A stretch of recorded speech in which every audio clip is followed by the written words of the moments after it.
Guys what's up, I am Shalini. Welcome to my channel Bansal tutorial.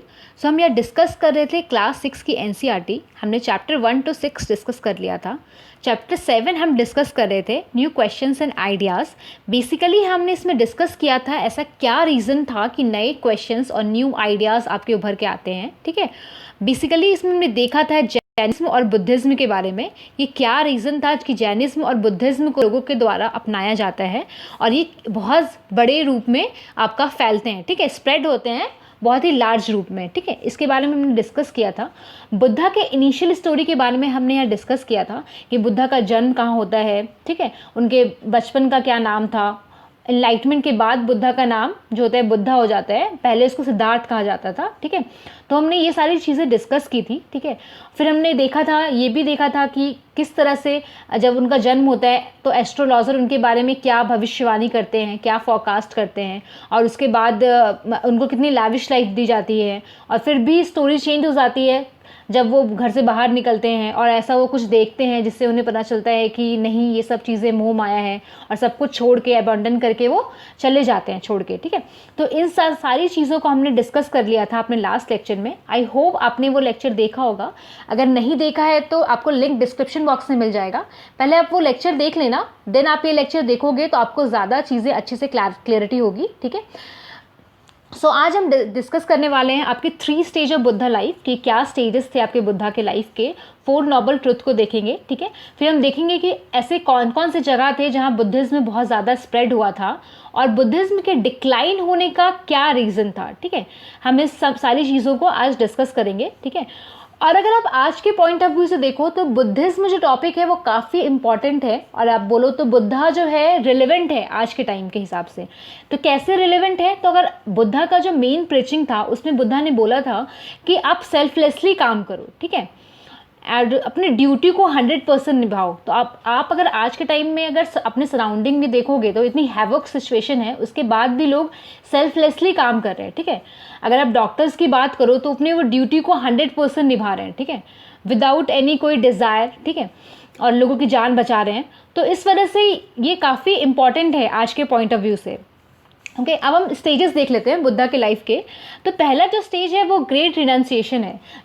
जिस समय बुद्धा ने घर त्याग दिया था, अबंडन कर दिया था, घर छोड़ के वो चले गए थे, तो उस स्टेज को बोला जाता है ग्रेट रिनाउंसिएशन। ठीक है, जब बुद्धा को अपने ये ज्ञान की जब प्राप्ति हो जाती है, एनलाइटमेंट हो जाता है बेसिकली, तो उस स्टेज को निर्वाणा बोला जाता है। ओके, और जब बुद्धा ने पहली जो प्रीचिंग दी है बुद्धा ने, उस स्टेज को बोला जाता है धर्म चक्र परिवर्तन, setting in motion the wheel of Dharma. Okay, अगर आप 4 नोबल ट्रुथ्स की बात करो तो जो पहली जो टीचिंग है बुद्धा की, उसमें बुद्धा के फिलॉसफी के बारे में हमें पता लगता है। ठीक है, तो पहला टीचिंग क्या है बुद्धा का, वो ये है कि जो वर्ल्ड है आपका फुल ऑफ माइजरी है, मिस्ट्री है और सफरिंग है। ठीक है, पहला बुद्धा ने ये बोला है। और आपका जो सफरिंग का क्या वजह है, क्योंकि हमारे अंदर क्या मेटेरियलिस्टिक डिज़ायर है, हम हमेशा कुछ ना कुछ पाना चाहते हैं, उसकी वजह से हम हमेशा क्या होता है, सफ़र करते हैं। ठीक है, दुखी रहते हैं हम बेसिकली।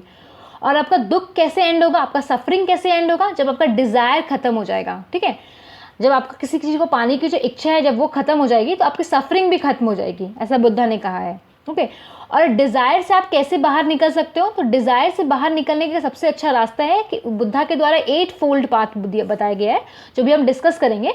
अगर आप उसको अपनाओगे तो आप डिज़ायर से बाहर निकल सकते हो। ठीक है, और डिज़ायर से बाहर निकल के आपको मिलेगा क्या, तो आपको निर्वाणा मिलेगा। डिज़ायर से बाहर निकल के निर्वाणा का मतलब क्या हुआ, जो आपका बर्थ और डेथ का जो साइकिल है, जो चक्रव्यूह है आपका, पहले आप जन्म लेते हो, फिर आपका डेथ होता है, वापस आप जन्म लेते हो, फिर डेथ होता है। तो ये जो सफरिंग है आपका, जो जन्म लेने के बाद जो आप डिज़ायर करते हो, फिर आप सफरिंग से जूझते हो। ठीक है, तो ये सारी चीज़ें हैं, तो आपको ये बर्थ और डेथ से छुटकारा मिल जाएगा बेसिकली।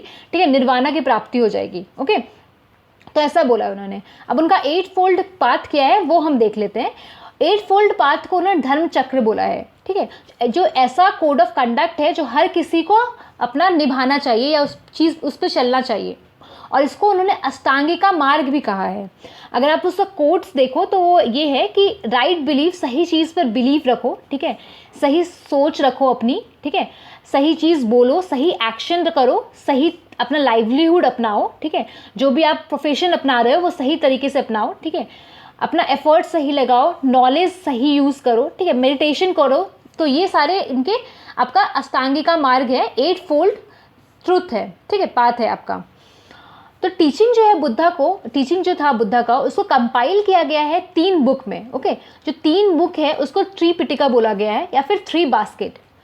और जो रूल था बुद्धिस्ट संघ के लिए, संघ क्या होता है, कंग्रीगेशन ऑफ मॉन्क्स, ठीक है, जो मॉन्क्स का जो एक झुंड है, ठीक है, जो एक साथ रहता है आपका, उसको संघ बोलते हैं। तो उस संघ में रहने के लिए जो रूल्स और रेगुलेशन बनाए गए थे उसको विनय पिटका में लिखा गया था। ओके, और अगर विनय पिटका की बात करो तो उसको पढ़ने से हमें ये भी पता चलता है कि आपका मेन और वुमेन के लिए सेपरेट ब्रांचेस थे, ठीक है। मेन जो है ज्वाइन कर सकता था संघ विदाउट किसी के परमिशन से, ओके। और अगर चिल्ड्रन है तो उसको पेरेंट्स से परमिशन लेना पड़ता था संघ को ज्वाइन करने से पहले। और कोई स्लेव है अगर, ठीक है, तो उसको अपने मास्टर से परमिशन लेना पड़ता था कि वो संघ ज्वाइन करे या ना करे। और कोई अगर इंसान है जो किंग के अंदर काम कर रहा है तो उसे किंग से परमिशन लेना पड़ता था। और कोई डेटर्स है जिसने किसी से उधार ले रखा है तो उसको अपने क्रेडिटर से, जिससे उधार लिया है, उससे परमिशन लेनी पड़ती थी। अगर कोई वुमेन है तो उसको अपने हस्बैंड से परमिशन लेना पड़ता था, ठीक है। तो इस तरह से डिफरेंट ग्रुप्स के लिए जो परमिशन लेने वाला जो इंसान था वो डिफरेंट था, ओके। तो झटका टेल्स तो है जो नेक्स्ट जो हमें है, वो हमें ये बताता है कि प्रीवियस जो बर्थ था बुद्धा का, उसके बारे में डिस्क्रिप्शन मिलता है हमें, ठीक है। अगर हम बुद्धा के बारे में जाने तो बुद्धा जो है इसलिए बहुत ज़्यादा फैला क्योंकि वो बिलीव नहीं करते थे किसी भी कास्ट सिस्टम पे। जो हमने लास्ट लेक्चर में देखा था वर्ण सिस्टम के बारे में, जहाँ पे क्या होता है, आपको सोसाइटी को 4 भाग में डिवाइड कर दिया जाता है, ठीक है। और उस जो 4 पार्ट होता है आपका, ब्राह्मण, क्षत्रिय, वैश्य और शूद्र, उसके अकॉर्डिंग जिस फैमिली में जो भी बच्चा जन्म लेता है उसके अकॉर्डिंग ही वो उसको अपना प्रोफेशन चूज करना पड़ता है, ठीक है। उसके पास कोई चॉइस नहीं होता है। तो इस चीज़ को बुद्धा ने एक्सेप्ट नहीं किया था, ठीक है। उसने कास्ट सिस्टम को बुद्धा ने एक्सेप्ट नहीं किया था। उन्होंने बोला था कि जितने भी लोग हैं वो इक्वल हैं, ठीक है। और उन्होंने कभी भगवान की बात नहीं की। वो किस पे जोर देते थे, वो जोर देते थे मॉरल वैल्यूज पे, ऑनेस्टी पे, नॉन वायलेंस पे, ठीक है। किसी को मारना नहीं है, ठीक है, ऑनेस्ट रहना है चीज़ों के प्रति, बड़ों की रिस्पेक्ट करना है, ठीक है। हर लिविंग बीइंग, एनिमल्स तक के लिए भी काइंडनेस रखना है, ठीक है, दया की भावना रखना है, ओके। अब स्प्रेड कहाँ हुआ बुद्धिज्म सबसे ज़्यादा और क्यों हुआ, ठीक है, हम इस चीज़ को देख लेते हैं। जो आप अगर बुद्धिज्म के अप्रोच को देखोगे तो काफ़ी प्रैक्टिकल अप्रोच है, ठीक है। कास्ट सिस्टम पे बिलीव नहीं है उनका। जो ज़्यादातर लोग कास्ट सिस्टम पे बिलीव नहीं रखते थे उस टाइम पे भी, लोग उससे जूझ रहे थे कैसे कास्ट सिस्टम से बाहर निकला जाए। तो इसमें बुद्धिज्म सामने आया तो रे ऑफ होप उनको मिला, आप ऐसे कह सकते हो, ठीक है। तो उनको लगा कि चमत्कार हो गया भाई, कुछ तो मिल गया ऐसा जिससे कि वो इस कास्ट सिस्टम से बाहर आ सकते हैं। तो लोगों ने इसलिए इसको बहुत ज़्यादा अपनाया, ठीक है। और उसके बाद क्या, वो बहुत पॉपुलर हो गया लोगों के बीच में। जैसा हमने पहले डिस्कस किया था, उसमें संस्कृत भाषा जो थी, लैंग्वेज जो था, वो संस्कृत अपनाया जाता था, ठीक है। ब्राह्मण क्या करते थे, जितने भी लिटरेचर होते थे, जो भी आपकी बुक्स किताबें होती थी, वो सबको संस्कृत भाषा में लिखा करते थे। और संस्कृत क्या होता है, काफ़ी टफ लैंग्वेज हो जाती है, जो नॉर्मल लोगों को पता नहीं था संस्कृत के बारे में। संस्कृत लैंग्वेज को समझने में, पढ़ने में उनको प्रॉब्लम होती थी, ठीक है। तो क्या था, लोगों को समझ में नहीं आता था कि भाई लिटरेचर में क्या लिखा हुआ है। अगर उनको समझ में ही नहीं आएगा तो फिर वो उस चीज़ को फॉलो कैसे करेंगे। तो क्या करते थे, ब्राह्मण इस बात का फ़ायदा उठाते थे और उनसे जो भी मन में आता था वो करवाते थे, ठीक है। तो इस तरह से क्या, उस समय पाली लैंग्वेज बहुत ज़्यादा यूज़ होती थी, ठीक है, पाली या प्राकृत। तो पाली लैंग्वेज का बुद्धिज्म ने यूज़ किया, जो कि लैंग्वेज ऑफ मासेस थी, ठीक है, जो ज़्यादातर लोगों को पता था और इजी टू अंडरस्टैंड था। इसकी वजह से लोगों ने इसको एक्सेप्ट किया क्योंकि लोगों को समझ में आ रहा था कि बुद्धा क्या समझाना चाह रहे हैं, ठीक है। ऑब्वियसली जब आपको किसी चीज़ को, कोई बात अगर आपको समझ में आएगी तभी तो आप उसको फॉलो करोगे, है ना। आपको कोई इंसान कुछ कह रहा है और आपको वो बात समझ में ही नहीं आ रही है तो आप फॉलो कैसे करोगे, ठीक है। फिर जो आप देखोगे, जो हिंदुज़्म में का जो अगर बात करो तो आपने वैदिक एज में हमने देखा, लेटर वैदिक एज में देखा, तो रिचुअल्स काफ़ी एक्सपेंसिव हो गए थे, ठीक है। लोगों का बलि चढ़ाया जाता था, ठीक है। तो जो पुअर्स के लिए इसको रिचुअल्स को पूरा करना, उसको फॉलो करना बहुत मुश्किल हो रहा था। और जब बुद्धिज्म आया तो उसके रिचुअल्स नहीं थे, ठीक है, इस तरह से इतने एक्सपेंसिव नहीं थे, ठीक है, दिखावा नहीं था, आप कह सकते हो, एक्स्ट्रावेगेंजा नहीं था। तो इसकी वजह से क्या, बुद्धिज्म को अपनाया गया, ठीक है। बुद्धिज्म और जो मॉनेस्ट्री था वो बहुत जल्द ही क्या, एजुकेशन का एक सेंटर बन गया। क्योंकि आप देख सकते हो पहले के टाइम में क्या था कि सिर्फ क्षत्रिय ब्राह्मण और वैश्य सिर्फ ये पढ़ सकते हैं, शूद्रास नहीं पढ़ सकते हैं, उनको पढ़ने का अधिकार नहीं दिया गया था। ठीक है, तो क्या हुआ, एजुकेशन का सेंटर अब क्या बुद्धिज्म संघ बन गया, मॉनेस्ट्री बन गए। ठीक है, सामने हमने पढ़ा कन्ग्रीगेशन ऑफ मॉन्क्स होता है संघ। ठीक है, जो इंपॉर्टेंट रूलर थे उस समय हरियन डायनेस्टी चल रहा था। ठीक है, पैरेलली तो उसके जो बिम्बिसारा, अशोका, चंद्रगुप्ता, हर्षवर्धन, ये सब इसके फॉलोअर्स बने बुद्धिज्म के। और इसको क्या हुआ, बुद्धिज्म को एक रॉयल पैट्रोनेज मिल गया। उसकी वजह से क्या हुआ, बुद्धिज्म ज़्यादा अच्छे तरीके से स्प्रेड हुआ। ठीक है, और बुद्धिज्म सिर्फ इंडिया में ही स्प्रेड नहीं हुआ। बुद्धिज्म अगर आप बात करो तो श्रीलंका, साउथ एशिया, इंडोनेशिया, जावा, जापान, चाइना, इन सब में भी काफ़ी स्प्रेड हुआ। ठीक है, तो हम देखते हैं इसकी लोकेशन कहाँ है। देखो, अगर बात करो तो चाइना में स्प्रेड हुआ, श्रीलंका में स्प्रेड हुआ। ठीक है, इधर आप बात करो ये एशिया के साइड स्प्रेड हुआ। ठीक है, आपको मैप आप हमेशा रेफर करो जब भी आप देखो तो। ठीक है, ताकि आपको मैप आपको याद हो जाए, क्योंकि एक दिन में मैप नहीं याद होगा। ठीक है, फिर आप अगर बात करो कनिष्क की, during a time of Kanishka. ठीक है, कनिष्क जो है कुषाण डायनेस्टी से बिलोंग करते हैं। ठीक है, कनिष्क को सेकेंड अशोका भी बोला जाता है, काफ़ी महान थे वो। ये क्वेश्चन पूछ लेता है कि सेकेंड अशोका किसको बोला जाता है, तो कनिष्क को बोला जाता है, क्योंकि ये वनडे एग्जाम में पूछता है गाइस, तो आप ध्यान रखना इस चीज़ को।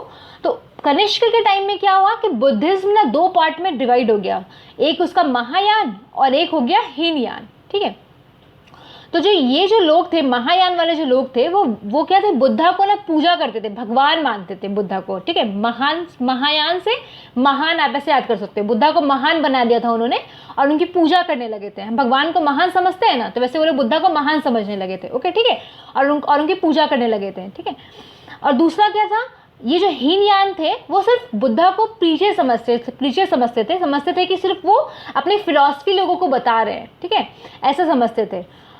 ओके, अब हम देखते हैं कि बुद्धिज्म का डिक्लाइन होने का क्या रीज़न था। क्या ऐसा रीज़न था कि बुद्धिज्म आपका फैल नहीं पाया, स्प्रेड नहीं हो पाया और बुद्धिज्म खत्म हो गया। ठीक है, और नॉर्मली इंडिया में अगर आप बात करो तो क्या बुद्धिज्म के ये डिक्लाइन होने का जो मेन रीज़न था वो था गुप्ता डायनेस्टी में क्या हुआ। जब गुप्ता डायनेस्टी जब शुरू हुई उस समय क्या हुआ, हिंदुज़्म को प्योरीफाई किया गया। ठीक है, बहुत सारे चेंजेस लाए गए, तो उसकी वजह से क्या हुआ, आपका हिंदुज़्म में जब चेंज आया तो लोग बुद्धिज्म को उतना ज़्यादा प्रेफरेंस नहीं देने लगे और लोग हिंदुज़्म को अपनाने लगे। ठीक है, आपका हिंदुज़्म को पैट्रोनेज मिलने लगा गुप्ताज रूलर से, और बुद्धिज्म को इतना ज़्यादा नहीं मिलता था उस वक्त। तो इस वजह से क्या हुआ, तो जिसको ज़्यादा पैट्रोनेज मिलेगा लोग उसको ज़्यादा फॉलो करेंगे। ठीक है, ये होता है।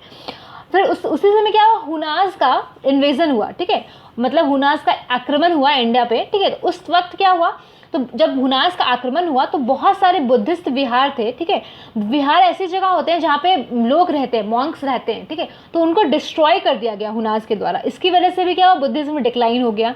बुद्धिज्म डिक्लाइन तो हुआ इंडिया में, लेकिन अगर आप और जगह की बात करो, चाइना में, जापान में, तिब्बत में, इसको मेन रिलीजन माना गया। ठीक है, अभी भी आप देखोगे तो इंडिया में बुद्धिज्म बहुत ज़्यादा नहीं है, लेकिन आप चाइना की बात करो, जापान की बात करो, तिब्बत की बात करो, तो इन सब जगह में क्या है, बुद्धिज्म को मेन प्रेफरेंस दिया जाएगा। मेन जो रिलीजन है उनका बुद्धिज्म होता है। ठीक है, अब अगर बुद्धिस्ट टेक्स्ट हमें बताता है कि जिस तरह से आप जो रिवर्स है, ठीक है, जब रिवर्स का जो पानी है जिस तरह से एक ओशन में जब जाके मिलता है तो वो क्या अपना एग्जिस्टेंस, अपना अस्तित्व खो देता है। ठीक है, उसी तरह से जब लोग जब ना बुद्धिज्म को ज्वाइन करते हैं, बुद्धिज्म को फॉलो करते हैं, ठीक है, मॉन्क बनते हैं, ठीक है, विहार में रहना शुरू करते हैं। ठीक है, जब यहाँ पे आते हैं तो उनका जो मन में जो वर्ण सिस्टम को लेकर जो डाउट्स चलता है, वर्ण क्यों इस वर्ण से बिलोंग करते हैं, ठीक है, जो किसी रैंक से, अच्छे रैंक से बिलोंग करते हैं, अच्छे फैमिली से बिलोंग करते हैं, तो ये सब चीज़ें वो भूल जाते हैं। ठीक है, ये सब चीज़ें भूल करके तब वो बुद्धिज्म को अपनाते हैं।